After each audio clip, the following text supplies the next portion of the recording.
अस्सलाम वालेकुम students, 9th class computer science, page number 8, examples of flow charts. Flow charts की मिसालें अब हम पढ़ने लगे। In this section we study problem solving using flow charts.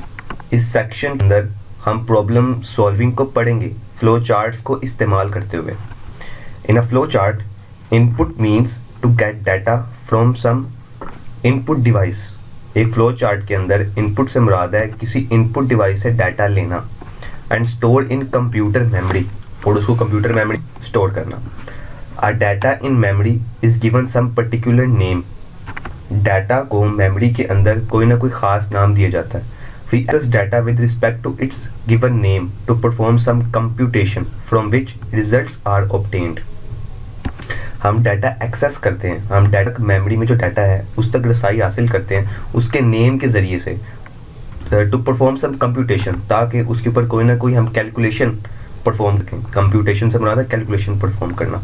From which results are obtained, जिसके ज़रिए से हमें रिजल्ट्स हासिल होते हैं। The results are stored in computer में, जो रिजल्ट्स होते हैं ये कंप्यूटर मेमोरी के अंदर स्टोर होते हैं। And we print the results on some output device, और हम किसी न किसी आउटपुट डिवाइस के ऊपर रिजल्ट प्रिंट कर देते हैं।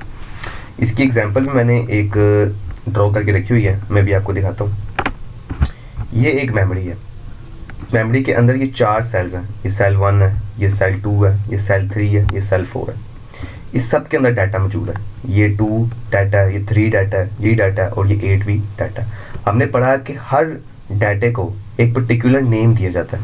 जैसे कि ये वाला डाटा है, इसको पर्टिकुलर नेम दिया गया 0001।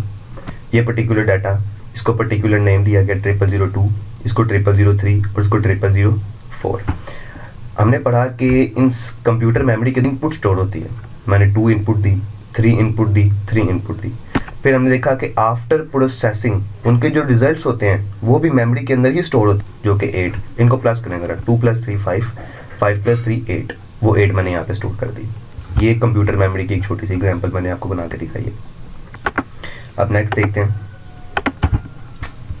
नेक्स्ट जी, to convert Celsius to Fahrenheit temperature. आप जानते हैं टेम्परेचर 2 यूनिट्स हैं, एक यूनिट है सेल्सियस और एक है फ़ारेनहाइट। हमने क्या करना है, हमने सेल्सियस को फ़ारेनहाइट के अंदर कन्वर्ट करना है। ये चार्ट देखेंगे इसका। हम जानते हैं कि कोई भी फ्लो चार्ट होता है वो टर्मिनल सिंबल से स्टार्ट होता है। ये फ्लो चार्ट है, ये टर्मिनल सिंबल से स्टार्ट है और टर्मिनल सिंबल पर ही ख़त्म होता है। ये टर्मिनल सिंबल पर ही ख़त्म हो रहा है, ठीक है। इस शेप को कहते हैं ओवल। ये स्टार्ट हो रहा है और ये एंड। एक फ्लो चार्ट स्टार्ट से शुरू होता है, एंड पे ख़त्म होता है। ओवल की शेप ऊपर लगती है और ओवल की शेप ही सबसे नीचे लगती है।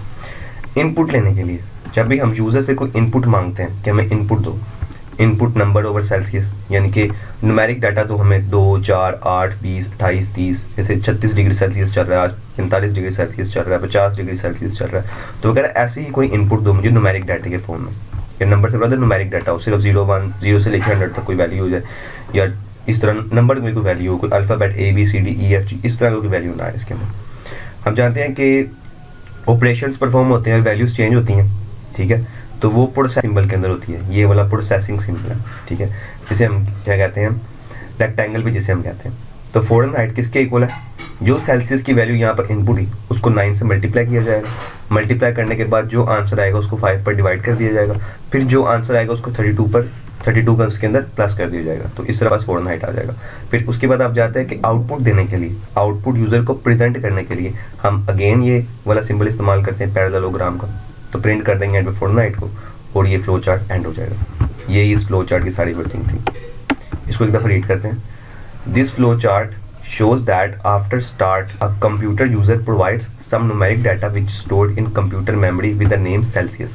फ्लो चार्ट का जो स्टार्ट है ये रिप्रेजेंट ये कर रहा है कि जब ये फ्लो चार्ट स्टार्ट होता है तो यूज़र एक इनपुट देता है, क्या नाम है, यूज़र एक इनपुट प्रोवाइड करता है जो कि न्यूमेरिक डाटा होती है। जैसे कि ये डाटा लिखा हुआ है, जैसे कि 0 से लेकर 100 तक, या कोई नंबर ही होगा, यानी कि ABCDEFG उसके अंदर नहीं आएगा, सिर्फ नंबर होंगे उसका। और वो कहाँ जाकर स्टोर हो जाती है, कंप्यूटर मेमोरी के अंदर जाकर जाता है। किस नाम के साथ, सेल्सियस के नाम के साथ। In the next step the result is computed by applying the formula to convert the given Celsius temperature to Fahrenheit temperature. और नेक्स्ट स्टेप के अंदर हमने एक फॉर्मूला इस्तेमाल किया है जो कि सेल्सियस को किस में कन्वर्ट कर देगा, फ़ारेनहाइट टेम्परेचर के अंदर कन्वर्ट कर देगा। The result is stored with name Fahrenheit, और जो रिजल्ट होगा ये भी स्टोर होगा मेमोरी के अंदर ही, लेकिन किस नाम के साथ स्टोर हो जाएगा, फ़ारेनहाइट के साथ स्टोर हो जाएगा। The value stored with name Fahrenheit is then displayed by using some output device. जो फ़ारेनहाइट का जो आंसर आया होगा वो किसी ना किसी आउटपुट डिवाइस को इस्तेमाल करते हुए डिस्प्ले कर दिया जाएगा। Next the flow chart ended, और उसके बाद जो फ्लो चार्ट है वो क्या हो गया, खत्म हो गया, एंड हो गया।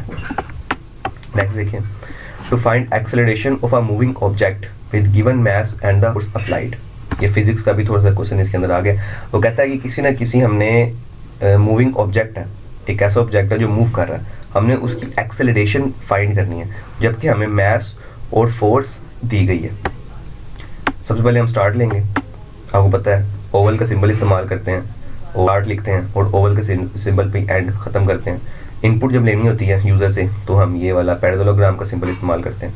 तो हम इसके अंदर इनपुट लेंगे मास की और फोर्स, ठीक है, मास और फोर्स की इनपुट लेंगे, और प्रोसेसिंग होती है रेक्टेंगल सिंबल के अंदर, और जो फोर्स होता है वो मास के ऊपर डिवाइड हो जाएगा। ये इस तरह से हमें एक्सेलरेशन मिल जाएगा, और एक्सेलरेशन को फिर हमने अगेन इस वाले सिंबल के अंदर पैरेललोग्राम के अंदर हमने प्रिंट कर दिया, और एंड पे फ्लो चार्ट खत्म हो गया। तो फाइंड द ऑफ क्यूब, हमने एक क्यूब है उसका वॉल्यूम फाइंड करना है, उसका वॉल्यूम कितना, यानी कि वॉल्यूम से मुराद है उसने कितनी जगह ऑक्यूपाई की हुई है।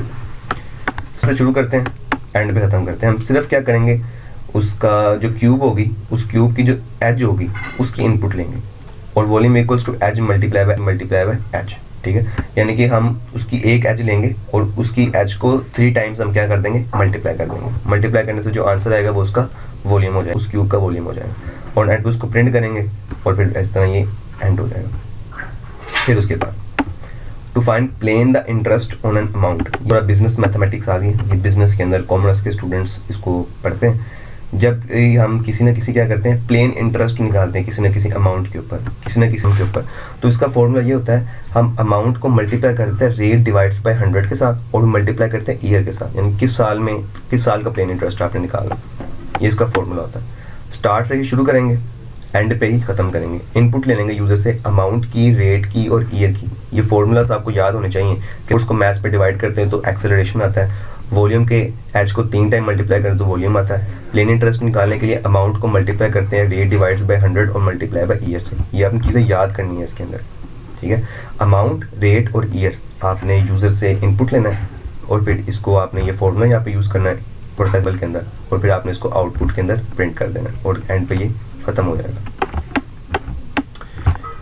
नेक्स्ट देखें, to find the sum and average of 5 given numbers. ये देखें, ये काफ़ी आसान क्वेश्चन है कि हमें 5 नंबर्स दिए जाएंगे, उन 5 नंबर्स के अंदर से हमने सम निकालना है, प्रोडक्ट निकालना है और उनकी एवरेज निकालनी है।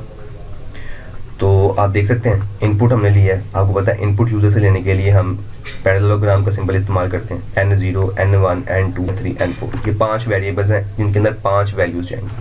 सम निकालने के लिए सबको प्लस कर दो, प्रोडक्ट निकालने के लिए सबको मल्टीप्लाई कर दो, एवरेज निकालने के लिए सबसे पहले सबको प्लस करो और 5 पे डिवाइड करो। असल में ये मल्टीप्लाई लिखा हुआ है लेकिन यहाँ पर ये प्लस का साइन नहीं आएगा। एवरेज निकालने के लिए हम प्लस करते हैं, फिर हम डिवाइड करते हैं।